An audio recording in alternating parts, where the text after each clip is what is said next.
در خدمت بیننده عزیز باشیم. جانم بفرمایید. درود بر شما و آقای دکتر. جانم مرسی. 68 سالم آقای دکتر. چند وقت پیش یه اولتراساند برای کلیم گرفتم، بعد 8 تا کیست توش نشون داد. به اورولوژیست معرفی شدم، رفتم اونجا، آقای دکتر گفتن که این یه چیز طبیعیه، حالا که خوبه که تو این سن 8 تا کیست تو کلیت هست، خیلی ها هست 20 تاست.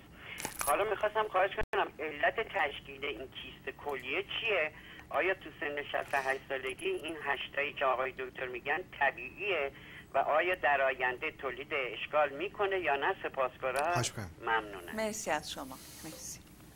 سیستای کلیه حتی اگر تعدادشون 8 تا باشه، حتی اگر دو طرف باشن، حتی اگر هر کدوم سایز یه دونه توپ تنیس رو هم پیدا بکنن، نه خطری داره، نه تولید علامتی میکنه، نه روی فعالیت کلیه اثر میذاره، نه باعث نارسایی کلیه میشه. به ندرت ممکنه که مثلا مویرک‌های جدار این سیست خونریزی بکنه و یه خورده دردهای خفیف ایجاد بشه یا عواملی بشه واسه تولید سنگ و اینا.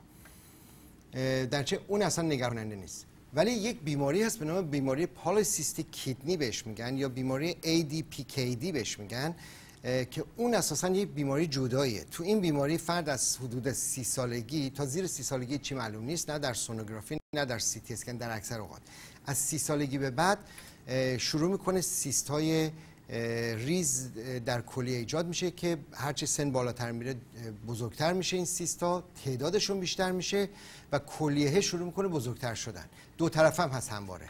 فرد وقتی به 50 سالگی میرسه یا 60 سالگی میرسه دیگه کلیه ها هر کدوم شده مثلا قد یه دونه هندونه، هر کدوم هم میبینین که هزاران هزار سیست توش هستش. این بیماری اساسا با اون سیست هایی که شما فرمودین کاملا فرق میکنه. یه بیماری ژنتیکیه و این افراد در اکثر اوقات کارشون به دیالیز میکشه، فشار خونشون بالاست، عوارض مغزی دارن و اینها. این اساسا چیزاست. ولی در مورد شما این 8 تا همون نوع اوله، چون اگه قرار بود که نوع دوم باشه یعنی بیماری ADPKD باشه، شما الان باید 8000 تا باید داشته باشین از اون سیست، نه 8 تا. درچه اصلا نگران نباشین، هیچ مسئله خاصی هم نیست. بسیارم متشکر. فکر کنم با وقتمون به پایان رسیده دکتر و سپاسگزار ممنون شما هستیم. سپاسگزار بینندگان عزیز هستیم با سوالات بسیار خوبشون و هرچی میگذره سوالها خیلی واضح‌تر میشه. به قول معروف get to the point و ممنون شما هستیم که همیشه بیننده برنامه پزشکی از پندار تا واقعیت تقدیمی آقای دکتر فرهاد نصر، متخصص داخلی با فوق تخصص در بیماری‌های کلیه و فشار خون، فارغ التحصیل از دانشگاه هاروارد هستید.